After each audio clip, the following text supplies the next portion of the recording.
Mes chers compatriotes, tout humain est fondé à se rebeller contre l'oppression. Mon adresse au pacifique peuple gabonais est un acte de rébellion posé contre le pouvoir suranné de Libreville, singulièrement dominé par la dictature bongoïste, héritière de l'autoritarisme mba-léonien. Nous allons donc lire ensemble La paix est dans la mémoire, la violence est dans l'ignorance et l'oubli. Peuple gabonais, peuple pacifique. Aujourd'hui comme hier en Afrique, l'indépendance et la démocratie réelle demeurent le binôme de la paix. Elles fondent pour l'avenir l'unité vraie, même dans les cœurs les plus rebelles. Or, regarde ton douloureux parcours. Il est jalonné d'appels au secours qui préjugent d'être éclisés pendus au dédain du potentat 68 arts et de ses parrains répétant sans phare les causes de ta dignité perdue. Ainsi ton indignation falsifiée, donnant argument aux fossoyeurs fiefés de ta juste espérance pour asseoir ou justifier la voix de l'extrême. La nation en a flétri les germes, elle agite les héros à l'encensoir. Contre toute attente, tu portes au succès, ton oppresseur toujours prompt aux excès. Tu raffermis les tenants du doute et les frondeurs vils que le changement n'est gai que le temps d'un affrontement. Tu perds le sens de ta juste lutte. Alors promets ton esprit, ton éveil, j'ai mis le temps qui t'échappe en sommeil, car tel est aujourd'hui mon bon vouloir, et je t'enseigne des mots le pouvoir. Libérateur, les mots qui disent patrie, indépendance réelle, démocratie, n'ont vécu que dans la bouche des repus ou chez les peuples qui se sont rendus. Toi, tu pourrais ruer dans les brancards, mais tu sors du parti comme d'un placard, les yeux mi-clos, de peur d'être ébloui là où d'autres en hommes se sont épanouis. Malgré tout, regarde comme j'imprime au temps qui te manque, à la lumière du printemps que tu redoutes, le rythme et l'éclat commodent ta démarche d'ancien forçat. Dès lors, tu peux revivre en conscience les moments forts que son excellence, l'hôte du palais de marbre à Libreville, cherche à te faire oublier, vaille que vaille. En 1958, tu pleurais déjà pour l'indépendance que d'autres conquéraient par le jeûne, les marches non violentes ou de haute lutte, les armes à la main. En 1960, ta lutte à l'évidence immature engendra Léomba, porté sur les ailes de l'avion du Blanc. Tu surpris alors en protestant contre ce dépendantiste ombrageux, le drôle de père fondateur autoritaire et brutal, qui fit du coffre de sa voiture la cellule de certains éléments actifs de la jeunesse gabonaise. Et la France gaulliste, soucieuse de préserver l'intégrité du précaré contre les ambitions démesurées de l'oncle Sam, fit jouer les accords secrets de défense. Elle t'envoya le 6e Bima. Le cauchemar. Dévalant du plateau de Saint-Pierre, là où les mutins de février bafouaient fébrilement ta juste désespérance, de la montagne sainte et du Mont-Bouet, où se réfugiaient dans leurs huttes, aussitôt menacés de destruction, les simples gens terrorisés par la soldatesque en armes patrouillant dans Libreville. De Nombakele, où le marché ne recevait plus que les moineaux vite effarouchés par le vomissement des oiseaux d'acier, crachant la mort pour installer le néant au-dessus du stade révérend Père Lefebvre, en passant par l'hôpital et la mosquée. Le flot sanguinolent arraché au flanc des tout premiers jeunes soldats gabonais, maculait la blouse de sœur Hyacinthe, avant de se déverser plus bas, inondant Batavia la marécageuse, pour nourrir le monstre insatiable. Tu te secouas pourtant pour lever un point rageur. D'abord contre la rénovation. puis contre la rénovation rénovée, contre le libéralisme démocratique et concerté, puis contre Oyemba 1, 2, 3 puis 4, et récemment encore pour braver le nouvel élan et démystifier le fameux gouvernement pour la démocratie, multiples et grossières métamorphoses du monstre qui voulait te donner le tournis et masquer à tes yeux le maintien en survie de ton corps exsangue et son insondable échec quant à l'intégration du pays en un État réellement moderne. La dilapidation des ressources nationales dans des opérations de prestige sans lendemain, ou l'hypothèque inscrite sur ces moyens de l'indépendance réelle de la nation par les intérêts pétroliers, comme hier le lobby forestier, sont patentes. Peuple gabonais, sache que la PIDE a saigné le pays au profit des copains et des coquins de la France-Afrique. Les promoteurs du régime monopartiste d'Albert Bernard El Hadj Omar Bongo, ceux-là même qui le renforcèrent à la fin des années 80 en finançant une démocratisation de principe et l'unanimisme référendaire qui servit de rempart opportun à ta juste colère contre une classe politique instruite par la politique du ventre au lendemain des accords de Paris. Clamée par Monzévo comme la manne tombée du ciel pour ton bonheur, la bongocratie a plutôt brisé l'élan patriotique des Gabonaises et des Gabonais tendus par la volonté de changement, les uns broyés par Conan et autres Medecs ou Marion, ces bourreaux et mercenaires successifs du centre de documentation, le CEDOC de triste mémoire ou de la garde présidentielle, les autres réduits à la condition de bénis oui-oui pour tenter de se faire une place à l'ombre de Mar Bongo, d'autres encore plongés dans un apolitisme fécond pour le pouvoir suranné de Libreville. Ton combat encore obscur a pourtant généré la gare routière, devenue lieu de mémoire par la force des démocrates. Ta jeunesse a affronté les chiens et les chars placés sous les ordres Siali. Que nos aïeux aient pitié de l'âme de ce compatriote. Port-Gentil a porté le flambeau au cri de « Abba Bongo, démissionne, le peuple ne veut plus de toi ». Tchibanga, la rebelle du Sud, est monté à l'assaut de la maison du parti, le brandon au poing, pour réduire en cendres ce déni de démocratie qui symbolisait la pensée unique dans chacune de nos 9 provinces.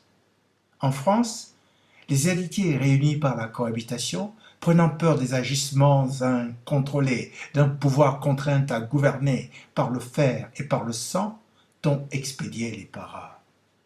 Hier, le calme régnait à Libreville et à Port-Gentil, capitale économique et dans le reste du territoire gabonais, annonçait RFI, cette autre manière pour la France de défendre et protéger ses intérêts en Afrique, au Gabon plus singulièrement.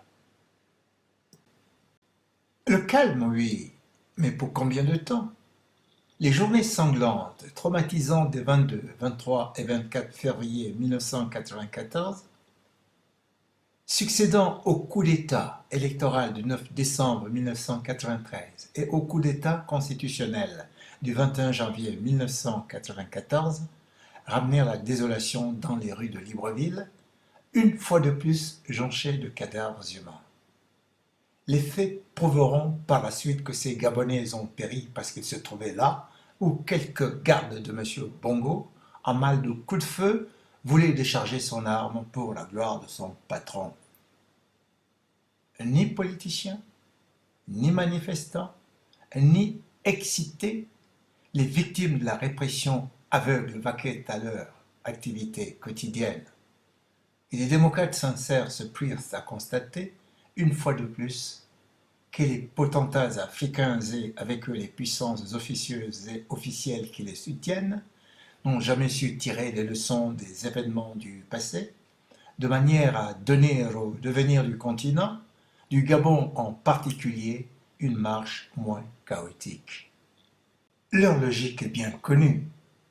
Les Africains sont restés de grands enfants, incapables d'intégrer la dimension nationale à leur démarche. L'imaginaire européen, après avoir inventé et cultivé chez certaines élites le vertige ethnique pour asseoir sur le continent une vision inégalitaire du monde, en a fait le justificatif actuel du maintien en place du pouvoir que la conscience démocratique occidentale réprouve en Europe centrale et orientale. Ainsi au Zaïre, au Gabon ou en Centrafrique, la contestation de régime ne manifesterait pas une aspiration profonde à la démocratie, mais l'affrontement d'ethnies recherchant le contrôle égoïste de l'État-providence. La belle affaire! Il est bien entendu à craindre que ce type d'analyse n'en vienne à favoriser des réactions en retour dont seuls les fossoyeurs de l'espérance démocratique auraient à se réjouir. Parmi ces derniers, les chers amis qui renchérissent déjà sur la construction d'une démocratie tropicale dont M. Bongo détiendrait la maîtrise pour conjurer l'apocalypse au Gabon, plutôt que sur la volonté du peuple gabonais de se doter des gouvernants de son choix, vérifiés par des élections transparentes jusqu'au bout. La raison d'État a décidément des raisons inconciliables avec celles des peuples. Du moins en Afrique. Le tour de l'Afrique sera toujours pour demain, aussi longtemps que son devenir et son avenir dépendront de décisions prises par les chancelleries et que la voix des peuples de ce continent ne sera entendue que chaque fois que la désespérance aura atteint au paroxysme pour se répandre en flots sanguinolents. Malheureusement, la mémoire courte n'est plus seulement l'apanage des dieux du temps. Elle gagne insidieusement des oppositions frappées d'incapacité à organiser l'unité vraie, la seule opposable à la défiance et à la condescendance des partenaires extérieurs du Gabon, que ce soit les États ou les institutions de coopération, créanciers de ce qui reste un pays bien doté par la nature. Je poursuis. Tout se passe donc pour toi, comme si tu restais le grand enfant pour qui tout était décidé en métropole, une attitude qui provoqua le refus chez d'autres, et moi, insolent rejeton, je t'ai intitulé le peuple oublié. C'était avant la lamentable présidentielle du 5 décembre 1993. Je tentais ainsi de te signaler le complot ourdi contre toi en te faisant accepter l'idée d'une multiplicité de candidatures alors que la victoire, entre guillemets, d'Omar Bongo était programmée. De fait, tu abordas cette consultation en lambeaux épars, pantelant de faiblesse. La défaite des démocrates me traumatisa. Je n'en fus pas surpris. Tu ne tarderas pas à te rendre compte de la confusion semée dans cette circonstance. Le signe en sera l'impossible unité d'action qui caractérisera jusqu'en 1998 l'attitude des partis dans les échanges à venir. La division et le chacun pour soi marquera le fossé vertigineux qui sépare la défense de tes intérêts et ceux des chapelles édifiées à la gloire d'ambitions irréductibles. Cette affirmation n'est pas une révélation, hélas, c'est un rappel pour mémoire. J'ai donc rendu clair à tes yeux, et c'est mon rôle, le mystère de l'assurance affiché par le potentat gabonais. Désormais, tu peux faire le départ entre la scène et les coulisses, la vérité dite dans ton dos et le mensonge jeté à ta face. Pour enlever à chacun son masque, tu n'as qu'une voie, l'unité vraie. Elle seule est en mesure de donner un sens à l'espérance démocratique. Des Gabonais, démocrates sincères, œuvrent toujours pour élargir les voies encore trop étroites que suggèrent tes cris et tes larmes. Ils savent que ta vocation est dans la paix. Mais hélas, en Afrique plus encore qu'ailleurs, la paix n'est pas donnée. donnée. Elle a été conquise hier par la rébellion contre la colonisation, elle le sera de nos jours par la démocratie. Toute la démocratie, dans l'assertion prise par cette réalité au fil des temps, plutôt à la lumière des combats des peuples et des nations de ce XXe siècle, aspirant à la paix et à la justice sociale, que de la volonté de pérennité au pouvoir des potentats africains et de leurs alliés occidentaux, qui les manipulent à des fins utilitaires, à l'ONU ou dans d'autres instances internationales, gouvernées par la sacro-sainte raison d'État. Je sais que tu n'as pas vécu de véritable rébellion coloniale, et dans les circonstances où ta patience a été poussée à bout depuis 1990, une fin de non-recevoir a servi de réponse à ta démarche de peuple aspirant à la citoyenneté démocratique dans la paix civile et l'unité nationale. Tu as raison de t'obstiner sur cette voie.